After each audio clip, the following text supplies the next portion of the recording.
Today is another sunny day in the northeast of England, so I have decided to have a walk in the countryside, just about 10 minutes by car from where I live, to see a strange sculpture in the middle of nowhere, a huge spoon. Why this huge spoon?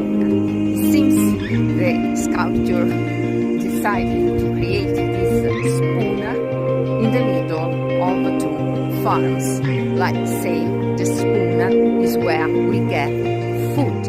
Food can be created by farms with their grass, animals, milk and cheese. So guys, here it is, the spoon.